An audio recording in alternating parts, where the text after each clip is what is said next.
Hey everyone, Theo here. Today I'm reviewing the Bigme B6, which is a 6-inch color e-ink Android tablet running on Android 14. First of all, disclaimer, this is a review unit provided by the company, and in this video I'll just present to you my findings so that you can decide whether this is worth the money. The price of this tablet at the time of review is US $159, which does not include the import tax, and this is 151 euros. As usual, let me give you the bottom line up front. This is a compact portable e-reader, and the overall performance is quite responsive for an e-ink tablet, and this is definitely more responsive compared to the Bigme Read, which is also a 6-inch e-ink reader that I reviewed a few months ago. And the Bigme Read is US $99. This is $159, and there are actually many differences. So this has 4 gigs of RAM versus 2 gigs, 64 gigs of internal storage with microSD card slot versus 32 gigs of internal storage with microSD card slot. This is running on Android 14 versus Android 8, and this has color versus the black and white. Visual quality looks okay to me. Colors look alright, but limited because of color e-ink. Color quality will vary depending on which refresh mode you choose, and the refresh mode will affect the latency or the speed of page refresh or page redraw, and I will talk more about that later. For a good balance of refresh speed and color quality, I usually just go with the default normal mode, which is fast enough and looks good enough. Now, the main downside with this tablet is this is only 6-inch, so this is not going to be great for reading comics where you cannot adjust the size of the text. This tablet is best used for reading text, flowing text, where you can adjust the font size, and the overall reading experience for reading text is good. It's not as good compared to black and white e-ink readers because black and white e-ink readers will have sharper text, but the text quality here looks good enough. One noticeable downside or limitation with this tablet is the color of the e-ink canvas is kind of dark if you do not enable the front light. So right now I actually have the cold light enabled at 36 out of 36 levels. If I disable the light, you can see the e-ink canvas is noticeably darker, and even in a bright room environment, the e-ink canvas will still be kind of dark. So for a better reading experience, you will have to enable some front light, like maybe 24 out of 36 is a huge improvement. Battery life is about 6 to 8 hours depending on how much light you use. Battery life will also vary depending on whether you are using Wi-Fi and also whether the apps are running in the background.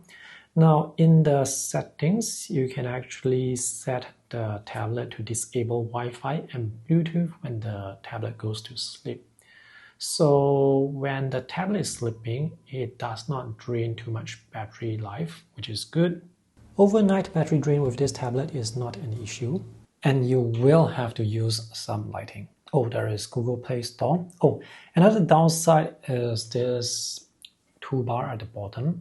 This is not part of the display, so it cannot be disabled. The display is from this line onwards. By the way, this tablet does not have pen support. So this is the bookshelf app that shows you all the ebooks on the tablet, the Bigme AI app, which is not very useful, the file browser, the home screen, and settings. So this bar here at the bottom is not really necessary. So if Bigme can extend the display all the way down, that would be even better.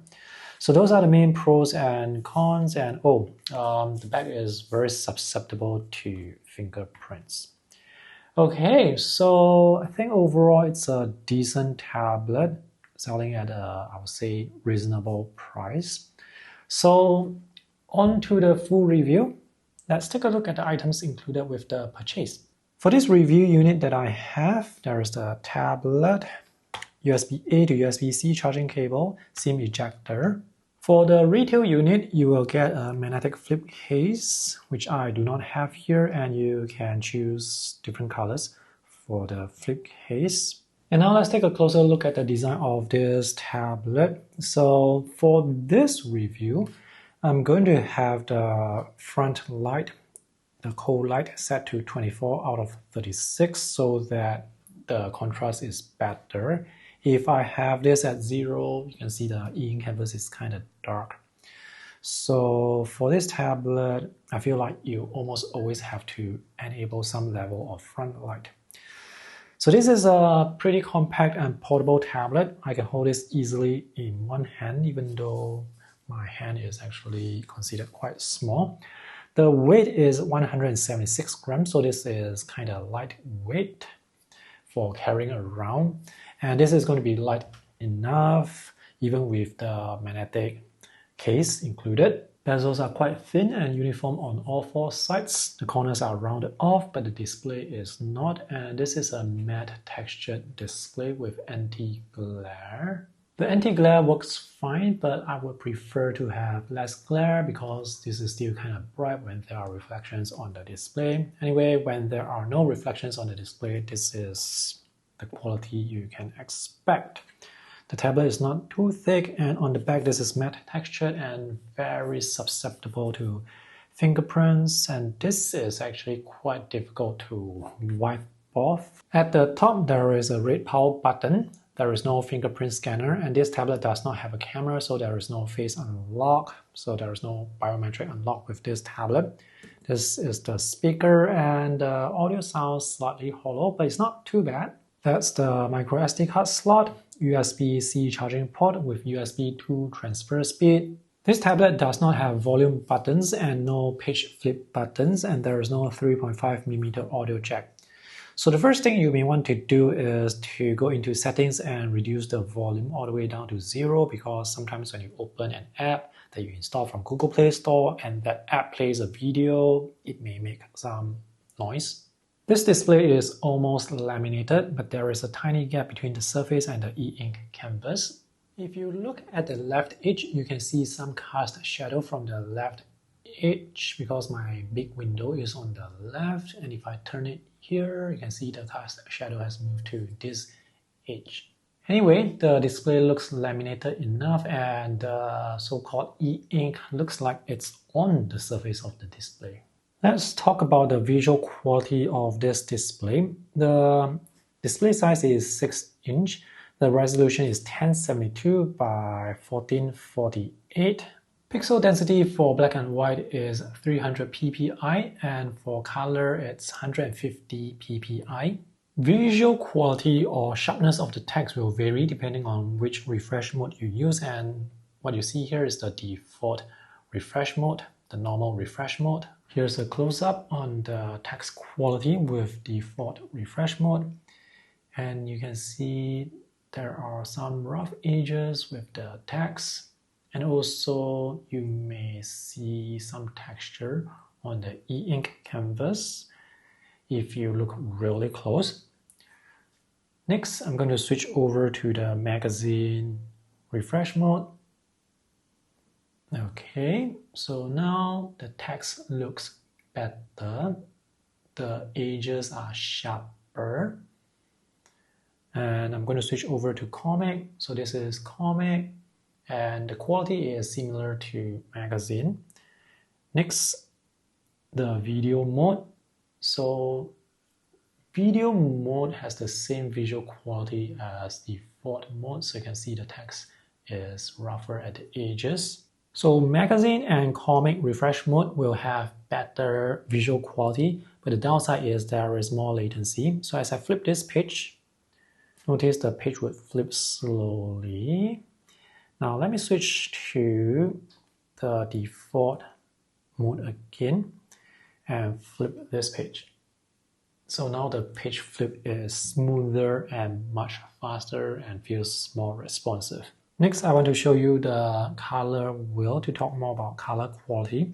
So this is with default refresh mode, and you can see some of the colors are quite difficult to differentiate from one another. So this whole area here just looks like different shades of yellow, and we have a lot of violet, and the cyan or the blue here, they look very similar. So the color quality with default refresh mode is not that good. Let me switch over to magazine mode. Let's close this. You can swipe up from the bottom right to do a full page refresh. So now you can see with magazine mode, the colors are easier to differentiate from one another. Each column here has a different color. And as the color goes to the center of the wheel, the color becomes lighter. So magazine mode has, I would say, decent color quality. Next, let's switch over to comic mode. Close this, refresh, and this is comic mode. Now, comic mode is not as good as magazine mode because here you can see this group of colors, they look kind of similar. And for the blues, this whole column here looks kind of similar. And this should look a bit more blue, but you can see green. Yellow, orange, I think they can be differentiated, but as you look at the column, the value is kind of similar. So let me switch over to magazine mode. Sorry, there's no pen support. To magazine mode again to show you the visual difference. Swipe up. Yeah. So with magazine mode, the different colors are easier to see. Okay, next, the video mode. So this is the video mode, and you can see colors are difficult to differentiate from one another. We have blues here that look very similar, even though they are in different columns. Same with the magenta. So the color quality here is quite similar to default mode. Not only that, you can also see more grain in the colors. You can see the texture in the color. And this is also what you will get with the default color mode. So let me switch over to magazine mode again, the one with the best visual quality, and do a page refresh. So with magazine mode, the colors appear more solid and there is no unnatural grain. Even though magazine mode has the best color quality, it's not very usable due to the slow page refresh. Let me show you what I mean. So let me just open up this comic that I'm reading. Let me just check the color mode again. So different apps will have different settings. So if you set magazine mode to Amazon Kindle, for example, Amazon Kindle will remember the magazine mode. And if you open another ebook app and set it to maybe default, that ebook app will go with default. And the next time you open Amazon Kindle, it will still remember the magazine mode. So let me just show you default mode first, since I'm already in this mode. So this is a color comic. And you can see as I flip through the pages, the page flip is actually quite fast. The page animation is left and right. So there is the scroll. And notice there is no noticeable ghosting or no noticeable image retention. That is very good with default mode. And the color quality actually still looks decent. Let's switch over to magazine mode with the better color quality. Okay, so I can see the color quality does look better, but as I flip the pages, you can see there is some flicker. That's due to the page refresh. And I can see a bit more ghosting, image retention. Yeah, I can definitely see image retention.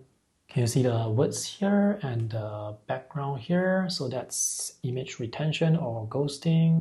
Let me switch over to default mode again.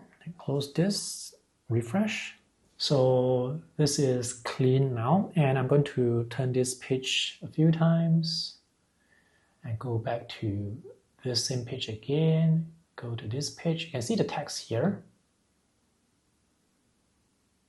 Yeah, so I've already flipped through a few pages and you don't see any image retention or ghosting on this page.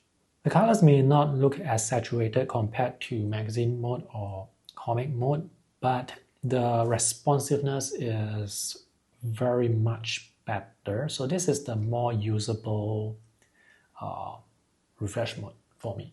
I do not recommend reading comics on a 6-inch tablet because the text for comics will be quite small, and if you use the default mode, the quality of the text is not good. The text looks rough and pixelated. The text here is just too small for reading. For reading comics, I recommend you go with tablets that are 10 inches or larger, and those tablets obviously are going to be more expensive. Now let's talk about the overall performance. So this tablet is using the MediaTek Helio P35 processor, which is an 8-core processor. It's not a very powerful processor, but for an e-ink tablet, it's alright. It performs well enough. This tablet has 4 gigs of RAM and 64 gigs of internal storage. Updates to future Android OS versions is not guaranteed, so this is probably going to be stuck at Android 14, which is not really a big issue because this does not mean that your old apps will stop running. Overall responsiveness of this tablet is good. It's much better compared to the Bigme Read tablet. So let me go to the home screen and let me just swipe around. So it's quite responsive, but not as responsive compared to normal Android tablets. So let me open up Microsoft Edge web browser to let you see how much time it takes to load an app. So apps are not going to open like instantly. It will take maybe 1 or 2 seconds, but once the app is up and running, the performance is smooth enough. Let's tap here to load the home page. Okay, so this is loading, and the page load speed is, I would say, quite decent. Let me just tap here to load this page, and you can see the page load speed is alright. So scrolling looks alright. So this is the default refresh mode, and the scrolling seems to be smooth enough, and there is no noticeable ghosting with the default refresh mode. Let's open other apps and see how fast the apps will load. So this is Google Files, and this loads fast enough, I would say. YouTube. You can watch videos on this tablet, but the user experience is not going to be good because, well, the refresh rate is not going to be like 60 Hertz. But color quality is actually quite decent.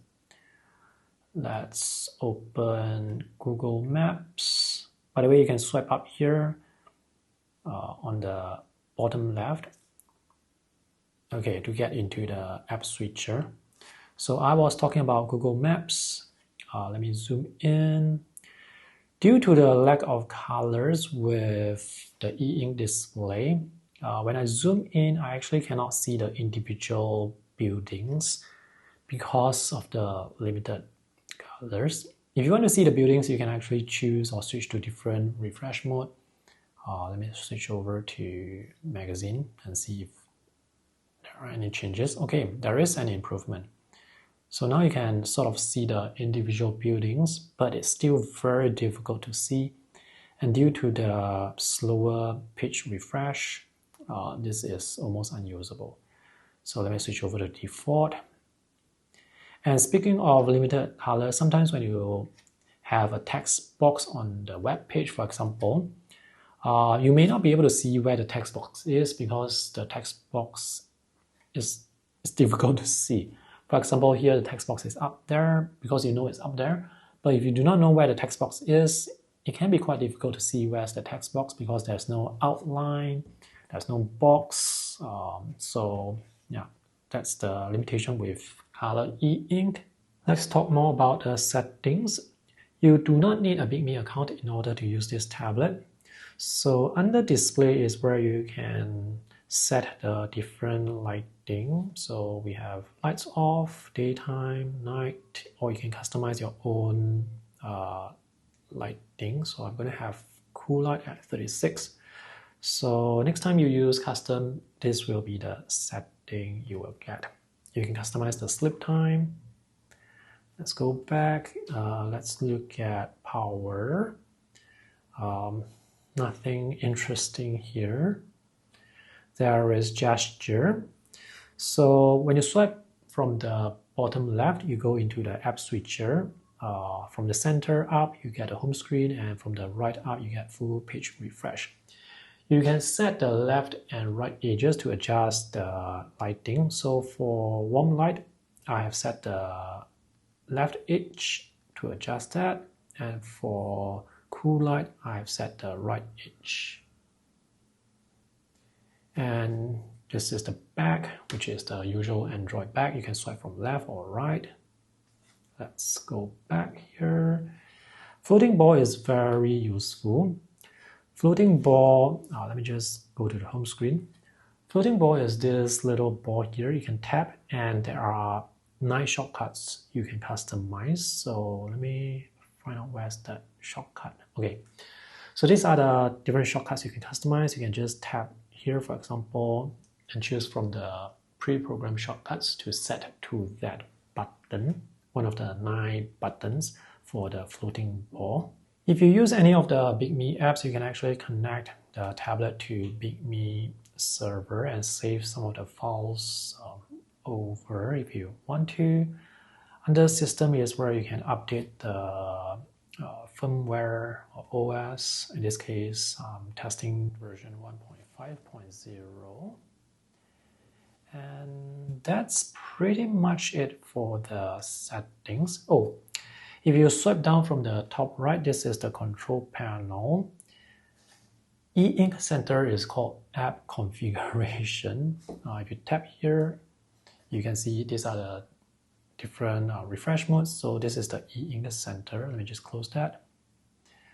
Yeah, these are pretty basic.